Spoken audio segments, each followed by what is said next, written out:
gone live now. Good morning, good afternoon, and good evening, whichever time zone and whichever part of the world you are joining us from today.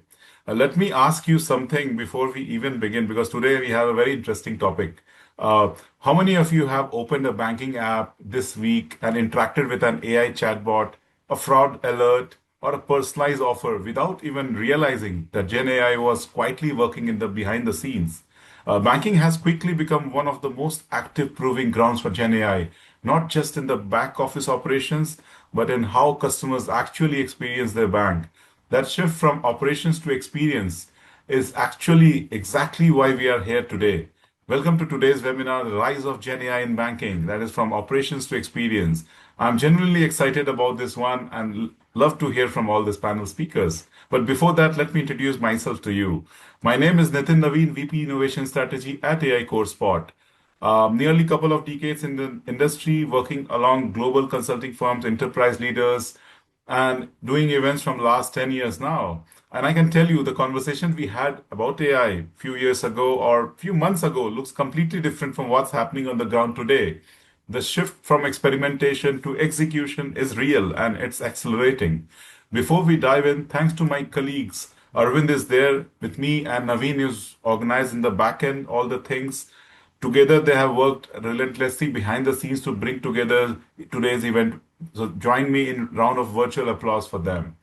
Now, for those who are joining us for the first time, let me tell you a little bit about we are at AI CoreSpot. We started 5 years ago with one mission: build a place where the brightest mind in tech could come together, learn together, and grow together. All centered around all the emerging technologies, which is AI, Gen AI, machine learning, robotics, at that time IoT, and the technologies which were shaping our future. Today, AI CoreSpot has become that knowledge hub, a community trusted by professionals and enterprises globally. You can always have a look at our YouTube link, which will give you all the events which we have done till now. Every month, we bring you fresh themes, fresh perspectives, real insights from industry leaders, subject matter experts, and partners who aren't just talking about innovation, they are living it. We curate content across webinars, blogs, videos, podcasts, newsletters to make sure you are never more than a click away from what matters most in the tech industry. Our vision is to become the world's leading AI-driven professional community. That's why we organize events in all parts of the world. And with audience like this one, I genuinely believe we are well on our way. Now let's talk about what's in store for you today, for which you have come here for. We are going deep on the things that actually matter when it's come to Gen AI in banking, that is designing customer experience in the age of AI, rethinking enterprise sales and CRM platforms, mitigating hallucinations, building robust governance guardrails, personalization at scale, and the future of customer experiences, and why the journey mapping has to come before implementation. No fluff, no theory, just real insights from the leaders who are doing this right now. And speaking of real leaders, let me introduce the remarkable panel we have assembled for today's discussion. So our first speaker is Murali Boddu. He is VP Engineering, Regional Lead, Sales Technology at Deutsche Bank. Then we have Christina Cage. She has been a past speaker and she is the Director of Consumer Lending Products and Experience at Georgia's own Credit Union. Then we have the third speaker, who is Arsu Veluswamy, who is from a leading fintech leader and moderating today's conversation, someone who brings both the strategic sharpness and the ability to draw out the insights that matter. We have Manish Dabas, who is Senior Director Delivery at InfoVision, and he's taking care of the banking, financial, and insurance vertical. One quick note before we begin: the views and insights shared by our speakers today represent their own personal experiences and they are not reflective of the organizations which they represent for. So I think with that, I'll hand it over the stage to Manish to begin this exciting panel discussion. Over to you, Manish. Thanks, Sin. Hello, everyone. This is Manish Dabas. I would like to start today's discussion with what's really at the heart of any business: the customer and their experience. Starting this one with you, Christina. How can AI take the friction out of customer journey and make things feel simpler and more intuitive? All the way from onboarding to keeping folks engaged long term. Also, are there any real world use cases that you are excited about right now? Please do share. So good question. I always smile when people ask this because, I actually don't think customers wake up wanting AI. As an example, nobody gets out of bed thinking, I hope my bank uses generative AI today. They wake up trying to buy a car, buy a home, pay a bill, or save for their kids' future. And as product leaders, our job has never really been building technology. Our job is to remove friction. For me, it's always start with designing from the customer's perspective, or at the credit union, we like to call our customer the member. Before we ever talk about AI, I want to understand the journey. Where are people confused? Where are they waiting? Where are they repeating themselves as an example, or where they simply need more confidence? Once we've identified those moments, AI becomes a practical tool rather than, I would say, a goal itself. I think AI is exciting because for the first time, we can remove friction across an entire member journey instead of improving one screen. So when you think about the experience from I'll say an onboarding perspective, which is what you said, through long-term engagement. For example, during onboarding, AI can recognize that a new member has set up direct deposit, but hasn't enrolled in digital banking or enabled account alerts.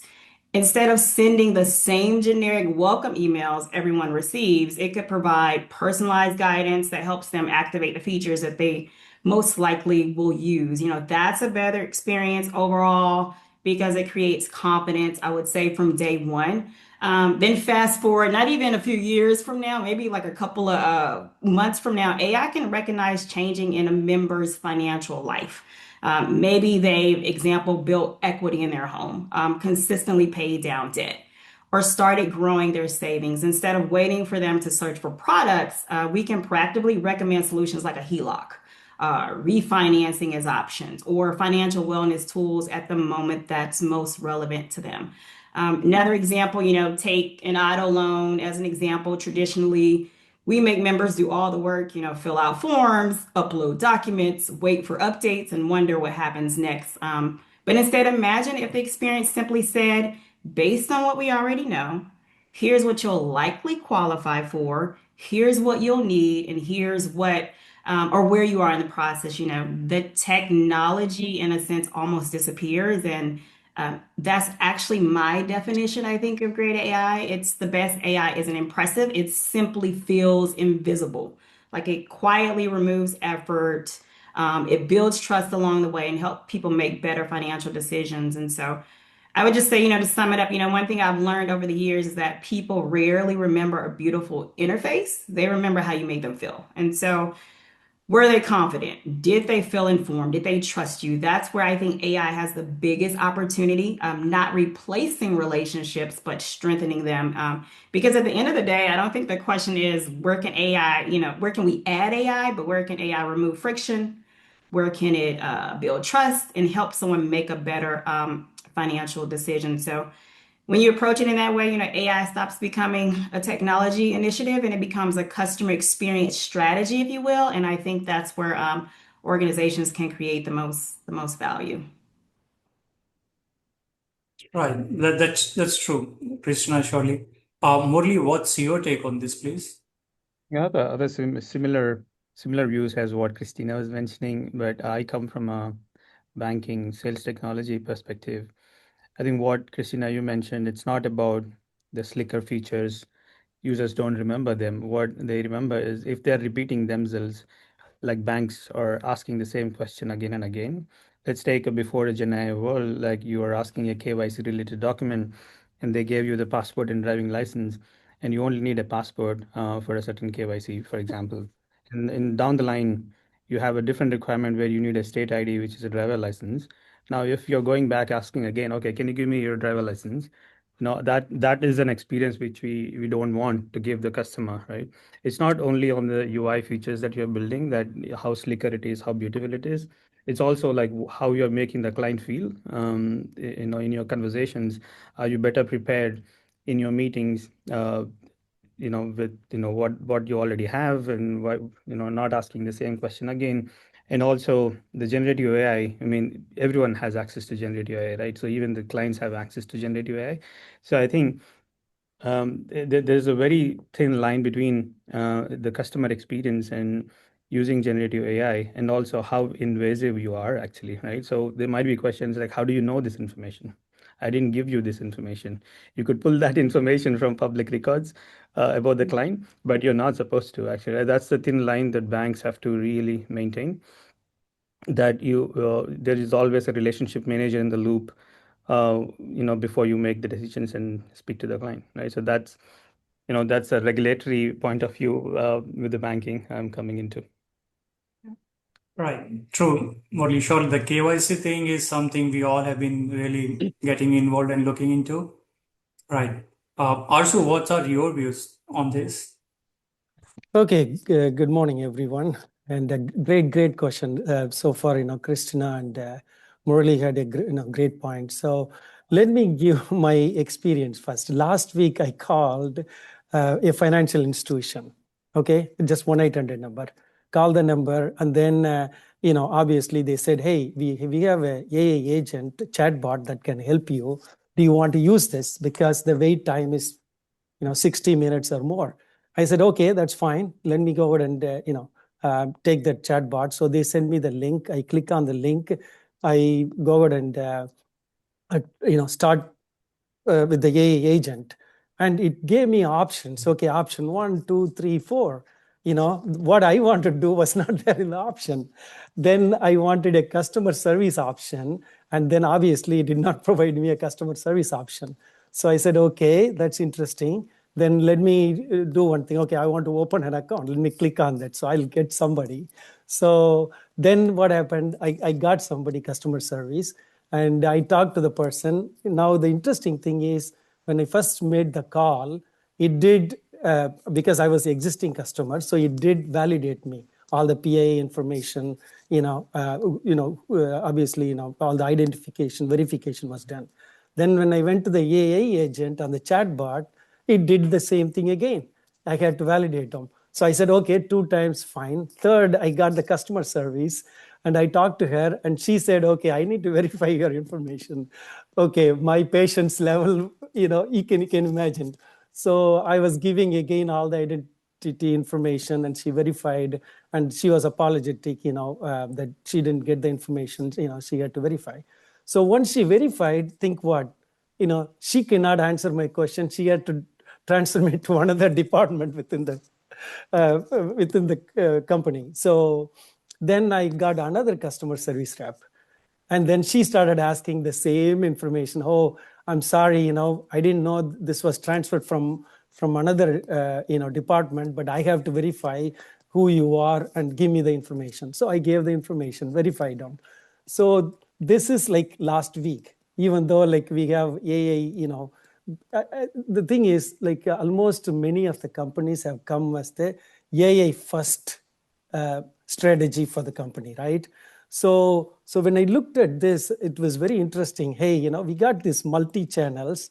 They don't share the information. It's taking longer time, and people get frustrated part of this process. So how can we improve this? So there are 2 things we want to remember, so that as part of the design, we can make this experience really good. Number 1 is memory rich. That means the history of the person. When I call, when you identify, you have the entire history of me associated with this financial institution. Okay. The second one is the multi-channel support. It doesn't matter whether I call the customer service or call the phone banking, or go through the AI chatbot, or through my laptop, online banking. Any of these channels, the multi-channel, should all to be cohesive and working. And with the AI first approach, I mean, I know Christina and Murali already talked about it. Friction should not be there. It doesn't matter like it's 3 or 4 channels. When I got the customer service rep, she should be telling, oh, I got all the information. This is what it is, so I can help you, rather than going through the background check again, asking those identifiable information. Oh, right. So let's now see how enterprise sales is evolving in the age of AI sales platforms, right? The CRMs were not built with AI native workflows in mind. So the big question, Are banks better off bolting GenAI onto their existing stacks? Or is it time to rethink the CRM layer from the ground up? Murali, you have worked closely on this. What is the reality on the ground? Yeah, one of my most passionate areas, CRM actually, right? But I think it's not only limited to banking. This is a problem like most of the organizations, like the manufacturing sector, the pharmacy, and the salespeople in any sector are facing currently, because the most of them are actually stuck with, these high cost vendor based solutions, Salesforce or Dynamics.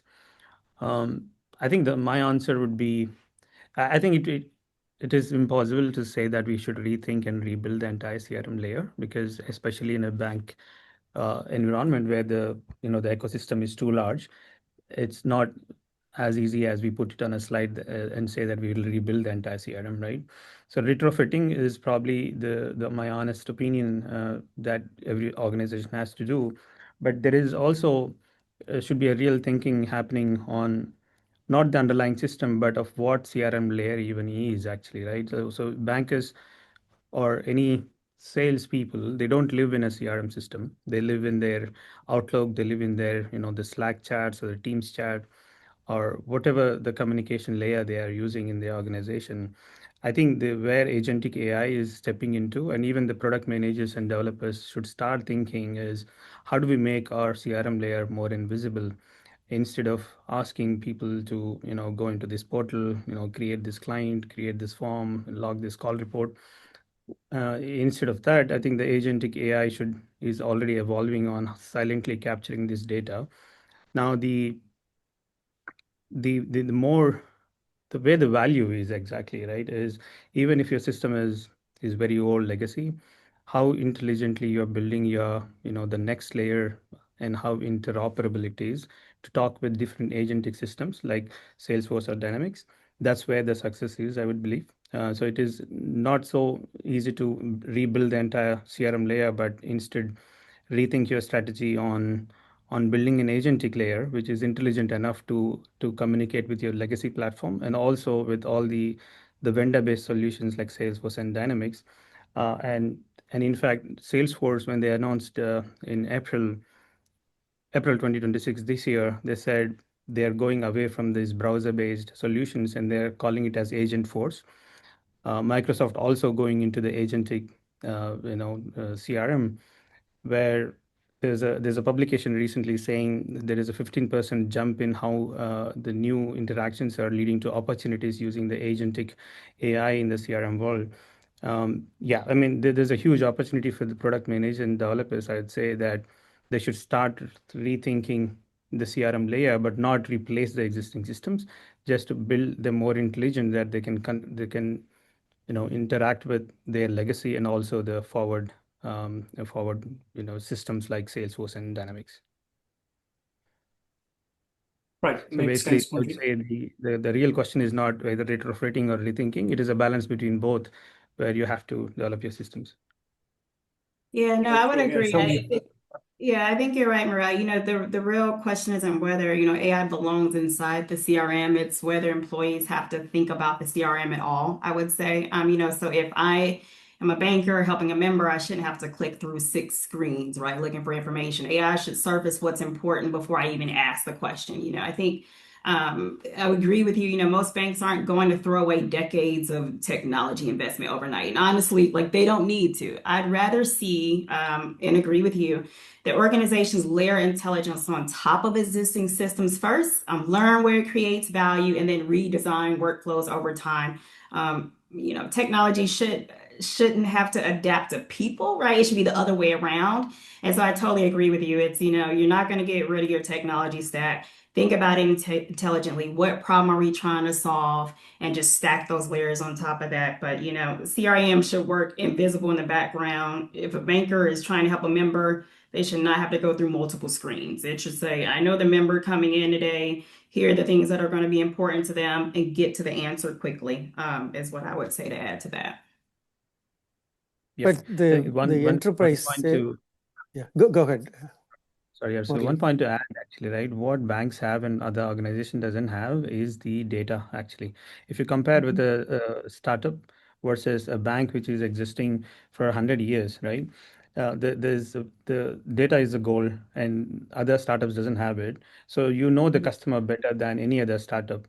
But there's also another caveat there, that what does that data mean to the AI system? That conversion of meaning of a data and letting the AI know this is what this data means is where the banks are lacking. I think that's where the real opportunity is also. And I see a lot of banks are now getting back into, adding meaning to the existing data set they have. So yeah, the banks have a bigger, edge, I would say, actually, if you have to go into agentic. Sorry, Okay, Arsu, go ahead. so yeah, the enterprise sales platform and as a whole has undergone a fundamental architecture shift. Historically, CRMs, was the systems of record that we had, all the data residing and all, right? But now we use the agentic AI and multi-agent orchestrations. Now, let me give you some background information. So the existing system is like insights. So you got the information sitting in the database, and then all the sales folks access them, try to do the pipeline, and try to sell to those customers, right? Now, the shift is from insights to agents. So agents means it's not just one, there are going to be multiple agents. One agent will be just doing the research, the other one will be mapping it, mapping in the sense, let's say you have a customer list, right? There could be so many changes in the customer. Contact may have different, they acquire different companies, so many changes would have happened. But the system of record that you have may not be updated with the latest information. So those things, another agent should be able to go ahead and keep the records up to date and map those and keep it readily available so that the sales folks can work on them, right? Also, when it comes to any compliance related, legal related, any new government regulations comes, another agent can go ahead and look at those, and that also keep up to date with whatever the information available for the sales folks, to go ahead and sell those, as well as if you look at them, let's say I'm the salesperson, and typically I spend 30% of my actual week to sell to one customer. This is the stats I got. So imagine to sell to one customer, 30% of my time is gone in the entire week, using the insights that the traditional model that we have. But with the AI agent, I should be able to spend a lot more, because these different agents will be helping me and bringing the information so that the pipeline forecasting, for let's say for pipeline forecasting, there could be an agent which gives me deals at risk. That's risk scoring model, right? It can score the risk and tell me, hey, this is customer A, customer B, customer C. What is the risk scoring of those? Based on that, I can spend more time on where there is less risk, and I can close the deals, right? And then also any RFPs comes in, the agent can help me to do the RFP so that I don't have to spend a lot more time on those. So again, in the pipeline forecasting, the pre-sales and prospecting and data automation, having the validating the data and keep the current information, all those places the AI agents can help as part of the enterprise sales platform. Right, Arsu. As we started with the data and the compliance thing, that's where the next one I wanted to bring up. Let's talk about the compliance, right? In a highly regulated space like banking, accuracy isn't optional, it's everything. So what kind of guardrails and evaluation frameworks should we be building into our GenAI deployments to stop model hallucinations and stay fully compliant? Also, based on your experience, would you like to take this one first? Oh, of course. Actually, let me give some background, because I have been involved in building data centers from ground zero. Looking at the real estate, and then architectural map, working with vendors, and build from the physical and then capacity planning of what kind of power requirements are there, cooling requirements are there, the number of white space and that we need to host and different infrastructure we need. So I involved and have built some data center across the globe. Also did the transformation. So this, like now, as you know, all these data centers are moving to the AI data centers where we need a lot more power, a lot more cooling. They are looking at data centers in under the ocean and also putting into the space, all those things going on.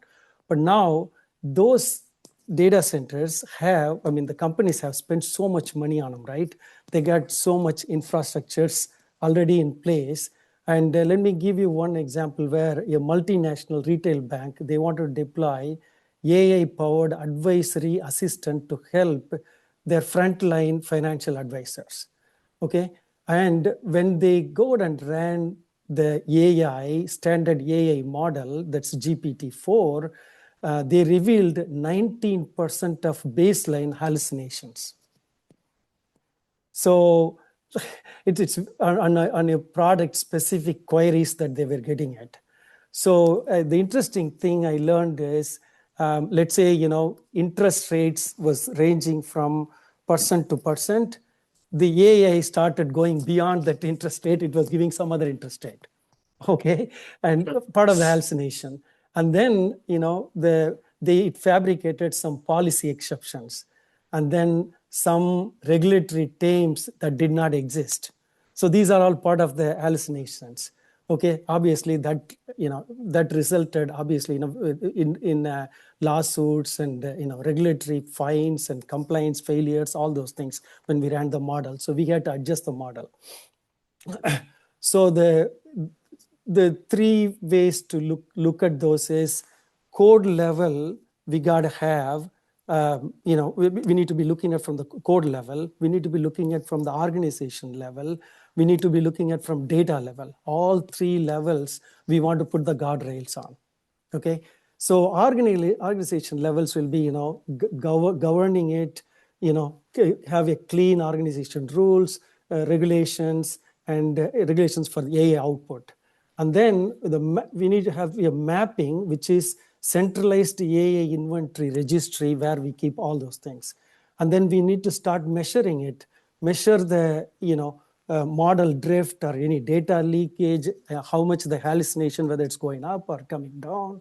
And then we need to manage some automated controls like firewalls and RAG loops, all those things.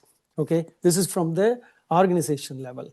Now, when it comes to the code level, it has to be a multi architecture, the multi-layered defense architecture that we need to have. Also look at like input guardrails and output guardrails. When I say input guardrails, when the PII information comes, personally identifiable information comes, yes, we got to make sure they are not injecting any information along with them. Okay, I'm just giving you one example. So those things we need to take care of. Also, when in the output, when the LLM generate the response, when the response goes back, we got to make sure not a prohibited information or unsecured information. So we got to have guardrails, for the information that we are sending out as well. So the input guardrails, and then output guardrails, and then data level guardrails, and then organization level guardrails. Also, we got to make sure the data that we have, like a vector DB, let's say, where the information is pertaining to our organization, it's a private data. So when the agent runs, it goes and looks at only those. It doesn't go anywhere else to use them.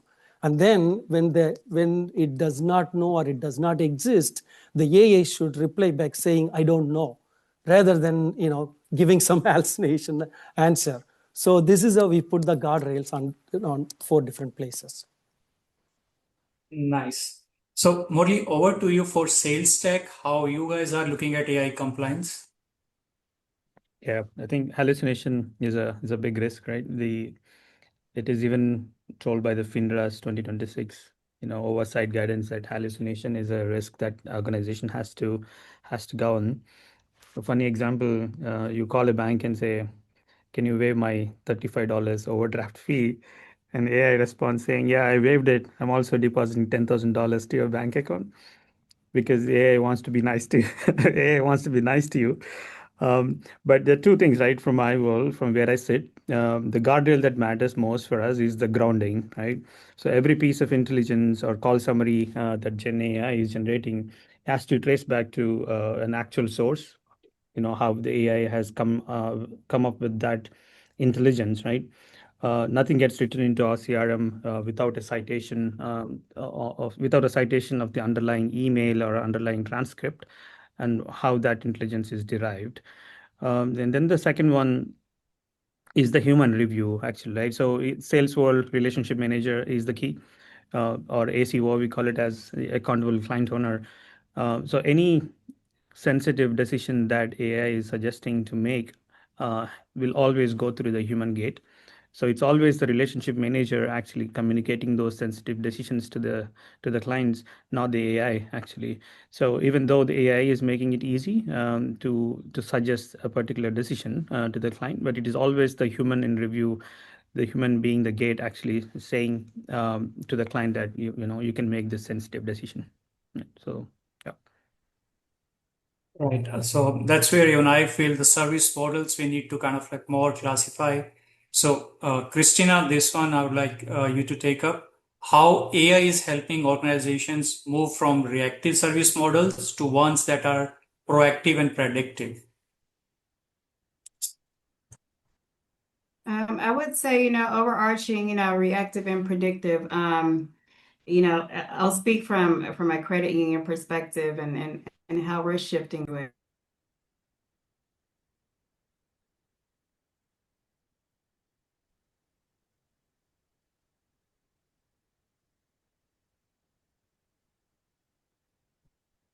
You're on mute, Hey, Christina. Christina, I think you might mute. Yes, we couldn't hear you, Christina.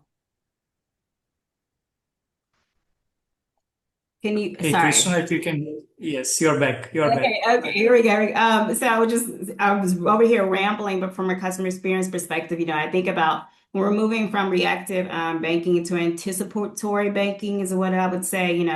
Today customers usually have to recognize a problem before the bank does. Tomorrow I think the experience is going to be, different. So imagine your bank notices your insurance payment has increased, for example, or your lease is currently ending, or your savings trend has changed.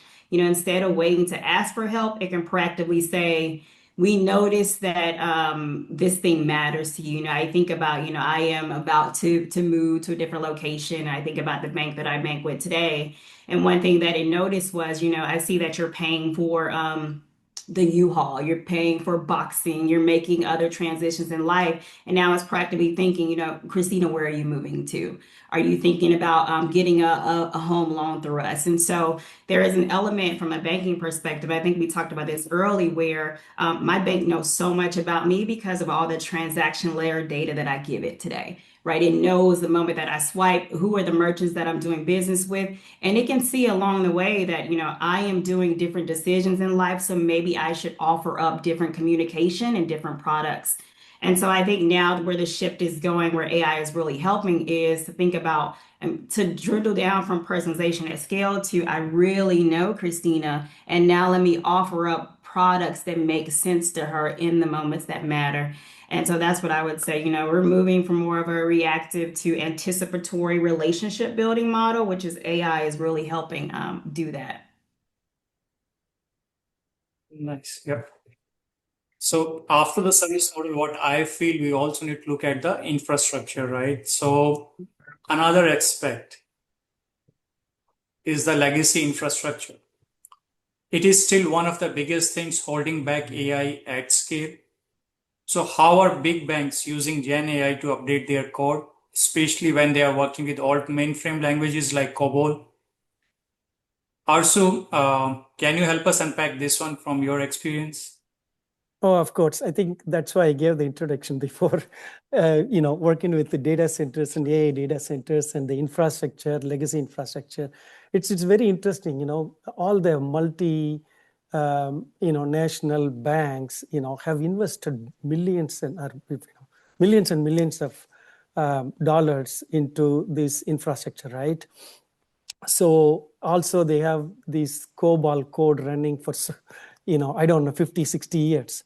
So I got some stats on this. There is an estimate of 220 billion lines of COBOL codes are still actively runs in worldwide.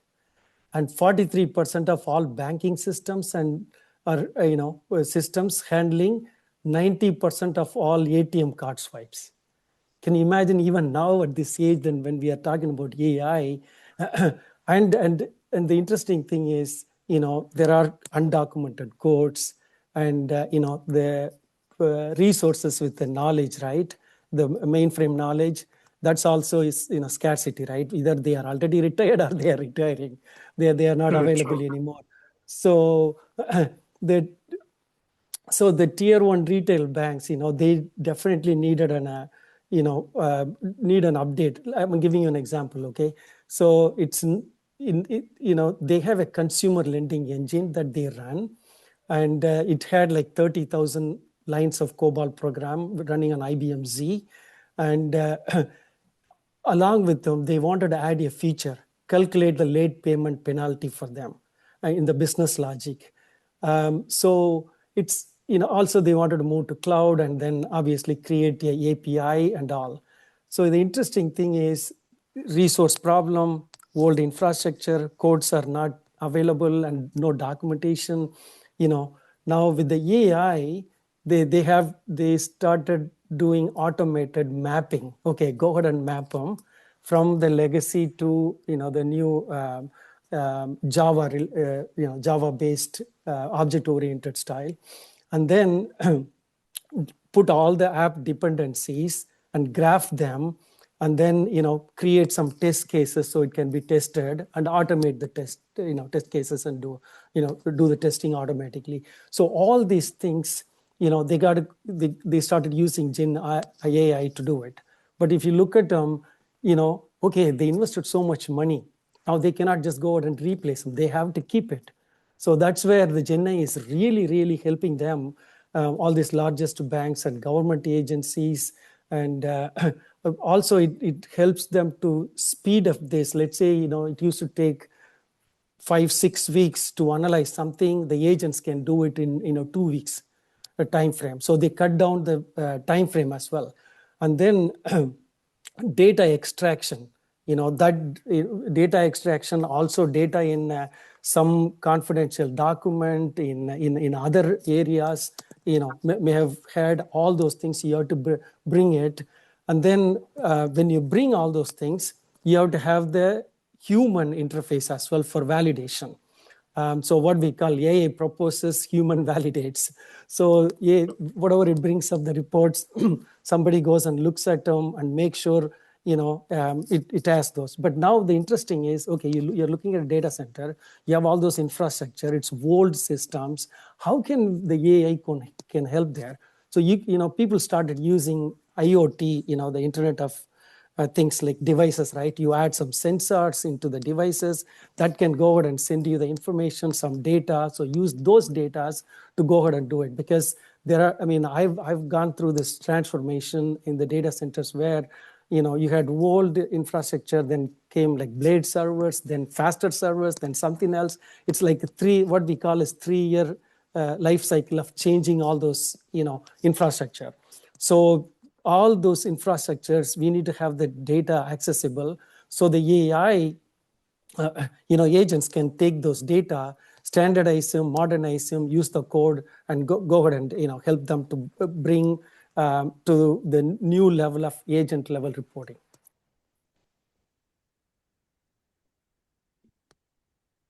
Thanks, Arsu. Really appreciate that. Sure. As we are close to our assigned time for today, right? So let's do one last to wrap things up. Looking ahead at the back half of 2026, what AI trends should we all be keeping an eye on? Christina, would you like to take this one? Yeah, I think, I would say the biggest trend isn't or won't be a new model, if you will. It'll probably just be the shift in how organizations are using AI. I would say, we're moving from AI as an assistant to more being AI as a collaborator, helping employees and members navigate entire workflows instead of just answering questions. At the same time, explainable AI, I think, will become even more important. In banking, and especially, it's not enough for AI to provide an answer. Like people want to understand why, but if I look ahead beyond probably the next few months, I actually think we'll stop talking about AI altogether. We'll just talk about great products, maybe. The companies that win won't necessarily have the biggest models or the newest technologies. They'll be the ones that consistently remove friction, build trust, and create experiences people genuinely enjoy. So for me, I think that's always the goal. Technology changes, people don't, people still want to feel understood. They still want confidence in making financial decisions. I think we all said it today. I think the biggest thing is just going to be honesty. People want to know, when is AI being utilized and when am I talking to a community, a person. There's so much synthetic content out there. And I think it's now expected. But the moment we can say, hey, this email was generated with AI, this marketing message was generated with AI, I think people will feel more confident, and that level of trust will still remain with AI. And then say, okay, now there's a real human here. And I think that's where I see the trend going. Nice. Yeah. Murali, what's your take? I think I have a similar take on it, right? So we have evolved from AI being an assistant to now AI being agentic, where the there is multiple agents working on a task and talking to each other. But there's also another important shift is on the infrastructure, because the moment you put agents into production, you hit the same wall every time. They can they actually talk to each other, and can they actually share the data with each other, and are they entitled to share this data or not, right? I think the agentic AI and then the infrastructure. And then the third point, I think this is where there would be more hiring probably, is on the more models, the powerful models that we come up with. There's more chance that we discover new vulnerabilities in all our spaces, especially with all the legacy code-based banks are having, even the biggest vendors like Oracle discovered with Mythos that there is, day zero vulnerabilities that they have to fix, right? I think this is where the bigger area for 2026, 2027 is vulnerabilities, right? So you would have to hire people to fix your system vulnerabilities. So it's three things for me, from GenAI operation to experience, which is the agentic AI infrastructure, and then your security and vulnerabilities. Got it. So Arsu, what are your suggestions for the AI trends? So the rest of the 2026, it's going to have big impact big impact in how we deliver the workload, how we work, and how we deliver to customers, whatever the solution that we deliver, and how we have interaction with customers. And, so it's going to have big impact. But what we got to remember is, AI, Gen AI is going to automate and help every person, who works with the AI.